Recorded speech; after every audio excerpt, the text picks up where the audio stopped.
Ma première émotion scientifique, donc j'ai fait ma thèse d'université sur les virus influenza aviaire hautement pathogènes, qui sont des virus qu'on doit manipuler dans des laboratoires de niveau de biosécurité dit 3, donc des laboratoires où on rentre en combinaison avec presque un scaphandre, etc.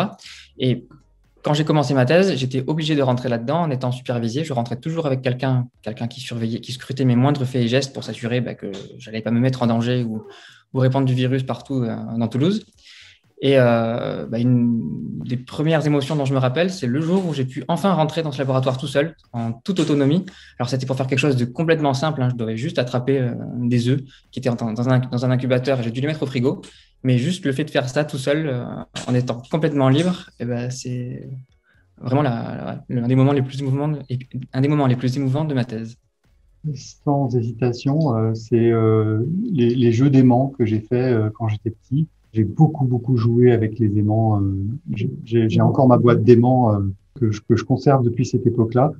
Et puis les jeux d'eau dans la baignoire. Donc, je me rappelle très bien jouer avec mes Playmobil et faire des scaphandres avec les gants pour qu'ils puissent aller sous l'eau. Et déjà, je regardais un petit peu comment l'air était emprisonné dans la baignoire, etc.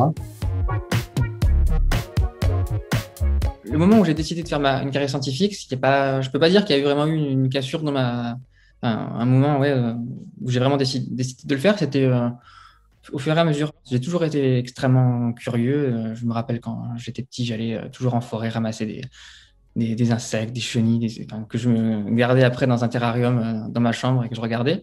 Mais au début, je me suis plus tourné vers le métier de vétérinaire praticien. Donc, c'est pour ça que j'ai fait ma thèse d'exercice, pas ma thèse d'université, mais ma thèse d'exercice vétérinaire dans le laboratoire où je suis actuellement et que je me suis rendu compte que c'était absolument génial et que finalement, il fallait que je fasse ça. Et c'est là que j'ai décidé d'embrayer sur un doctorat en virologie.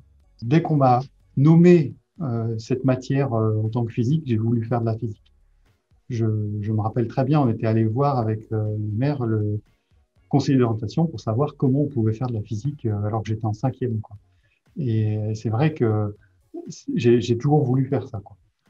Je crois que c'était pour mes 9 ans, j'avais demandé comme livre une encyclopédie des sciences sur la physique.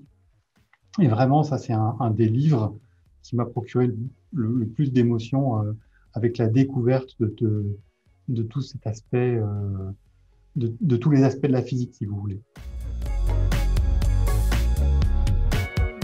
Je me rappelle qu'au cours de mon parcours scolaire, quand j'étais au collège et au lycée, j'ai toujours vraiment adoré les cours de français, la littérature et l'écriture. Au fur et à mesure que je me suis tourné vers une carrière scientifique, j'ai toujours eu un peu une frustration à l'idée de devoir renoncer à ça.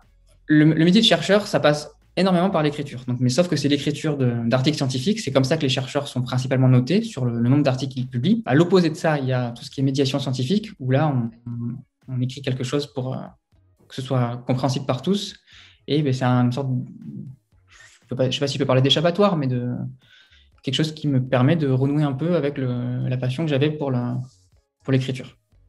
Je crois que ce qui me pousse à écrire, c'est vraiment d'expliquer la physique pour montrer que c'est une science qui sert à vraiment expliquer le monde et expliquer les objets qui nous entourent. Ce que j'aime dans les livres et que je ne fais pas à l'université, c'est vraiment de pouvoir atteindre des publics qui habituellement ne sont pas sur les bancs de la fac et auxquels j'ai accès directement.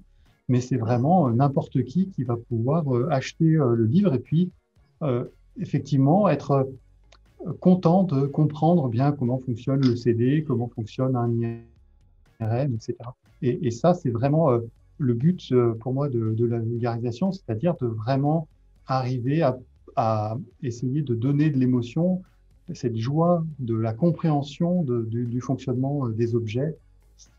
Moi, ça me procure beaucoup de joie de comprendre comment ça marche. Et donc, j'essaye de transmettre ça à travers les livres. Il y a beaucoup de concepts qui sont relativement compliqués. Par exemple, le fait qu'un virus mute, c'est quelque chose que, bon, bah, là, surtout avec l'actualité, on entend tous que le coronavirus a muté. Mais pour autant, qu'est-ce que c'est qu'une mutation? Eh ben, je me suis rendu compte que c'était quelque chose qui était relativement difficile à expliquer. Et pour rendre ces concepts facilement compréhensibles, je pense qu'il faut passer par le dessin. Et l'avantage de la bande dessinée, c'est qu'elle associe un texte et dessin. Et ainsi, via le dessin, on peut faire comprendre beaucoup de choses, beaucoup de concepts qu'on aurait beaucoup de mal pour lesquels il faudrait mettre des pages et des pages de texte. Quand la physique soigne, c'est la physique donc plutôt des dispositifs médicaux, tout ce qui est IRM, mais aussi la chirurgie laser des yeux, etc. Je trouve que c'est important quand on va à l'hôpital et qu'on a un examen, de comprendre un petit peu aussi comment fonctionnent ces appareillages qui vont nous permettre d'avoir du diagnostic ou du traitement.